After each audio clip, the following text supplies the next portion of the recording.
delighted to be here today at sunny Plumpton for the Star Sports video blogs for the Cheltenham Festival 2013, and I'm very much in esteemed company. I'm joined by three men that need no introduction, but I'm going to do it anyway. To my left, we've got Claude Duval, the Punters Pall from The Sun, Tom Lee, Channel 4, the betting expert, and Bill Esdaile, the City AM racing editor. So thanks very much for joining me, gents, and let's just crack on. Okay, gentlemen, the 2013 Cheltenham Festival is upon us, and where better place to start than the Supreme Novice, the showpiece that kicks off the Tuesday. And it's all about my 10 to yours. 20 to 1 for this race about 6 weeks ago. Now as short as 6 to 4 favourites with us here at Star Sports. Claude, you've seen 60, 70 of these Supreme Novices. Is this one of the better juveniles you've ever seen? I have to say yes. I think if Binocular wasn't in the Champion Hurdle, I think JP and Nicky Henderson, he'd probably be running in the Champion Hurdle itself. So obviously they've gone for the lesser target. But it's been a dreadful race for punters over the years, I have to say. I mean, Cousin Vinny, Dunguib, Q Card, all those horses who were supposed to be absolute certainties on the day, and they've all got snookered. In fact, Nicky hasn't won the race for 21 years. And Binocular and Darlan have both been turned over in this race, so obviously there's going to be a huge support for my 10 to yours, but I certainly wouldn't dive in at the odds that he's likely to be on the day. So what you're saying is we're due a short price favourite then, basically? No, my 10 to yours, I think he won that race at Newbury. I mean, he was never challenged at any stage in the race, was he? I mean, McCoy could have got around again, I think. And, yeah. I just wonder what would happen if, when the gun's put to his head, turning round the corner. I think all the bookies I think I'd rather lay him than back him. Well, 6 to 4 at the moment, Tom. You're the betting expert. What price do you envisage this going off, and what's the value around it? Well, on a line through what Claude said, don't forget people do love to get stuck into one. That that early, heady anticipation going into the festival. It would be no surprise were it to go divergent ways. You could easily envisage him being as short as evens. Equally, you could well see them taking him on. Such is the plethora of good horses in opposition. So we're actually on the day to be out to, say, for example, 9 to 4, 5 to 2. That wouldn't be the biggest surprise. Just in isolation, my 10 to yours, you can say the following. I mean, he won very, very easily at Huntingdon.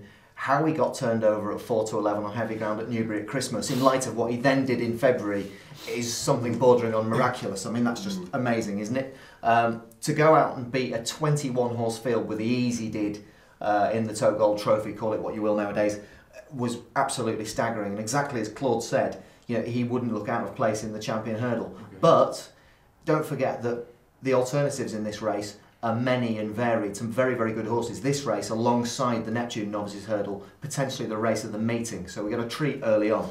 The same owner has the prime Irish challenger, Jessup. 4 out of 4 over hurdles. Dismissed Warhead by 6 lengths at Christmas. That's serious form. He hasn't had a recent run, so perhaps for that reason he might drift. Looking at the remainder, well, Una 2 for Willie Mullins, 3 from 3 over hurdles. Has looked very good. Has only raced on heavy, so how the likely better ground at Cheltenham will suit him, that remains to be seen.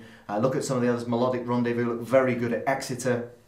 And then you look further down the list, and what I like, and I think this might well end up being price-wise on the day, because there's a lot to like about this horse's profile. Paul Nicholls feels Dodging Bullet, a horse who was only 4th in the Triumph last year, but they thought he was a bit weak at the time and his breathing was troubling him, so he had a wind up.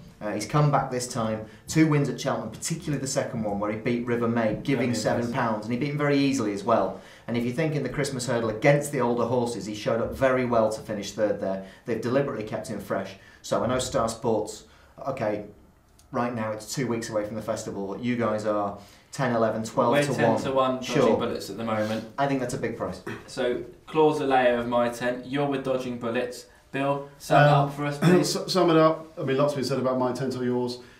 For me, I've learnt the hard way in the past that the Supreme is one between the last flight and the line, not travelling to the last. I worry about my 10 stamina. I'm not sure whether he will, as Claude indicated, will find that much off the bridle. For me, the forgotten horse in the race is Melodic Rendezvous. He's done nothing wrong. Won at Cheltenham before Christmas. He won the Tolworth at Sandown.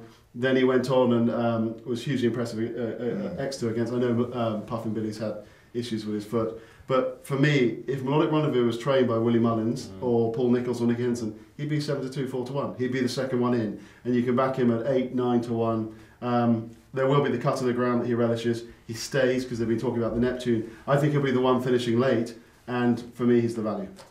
Okay, so for me personally, I've been with my attempt at big prices. I can't desert him now, but as a firm Star Sports, we're looking to get him in the book along with the other favourites as early as possible. And I really think it needs laying this horse.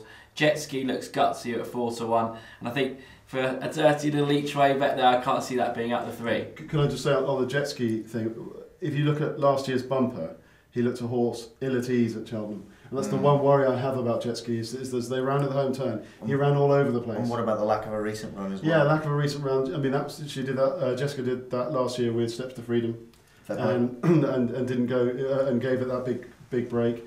I just worry about Jet Ski. I mean, when we're talking about what price the favourite will go off, I don't know whether JP will play on it, but if he plays on Jet Ski, you could see them flip-flopping. You know, it's a really strange conundrum. JP holds the key to the whole betting on the race. Well, it is the first leg of the Star Sports Super 8 competition, and my selection will be Jet Ski. Yours, Claude? I think Dodging Bullets is the one. I think he's good value. Nicholls has won 2 of the last 7 runnings of this race, and down at Ditchit, I know they think the world of him. Tom? Exactly as Claude said, they think the world of him, and very much at an each way price. I think he's difficult to keep out of the frame now that they've sorted out his breathing, and he's been deliberately kept back for the race. And finally, Bill? Melodic Rendezvous for me. Good stuff. So you can summarise, if Melodic Rendezvous wins early doors, Bill Esdaile will have gone to lunch. So we're 6-4, my 10 to yours, 4-1 Jet Ski. If you're on Una Toot fan, it's 8-1, and Dodging Bullets is 10-1.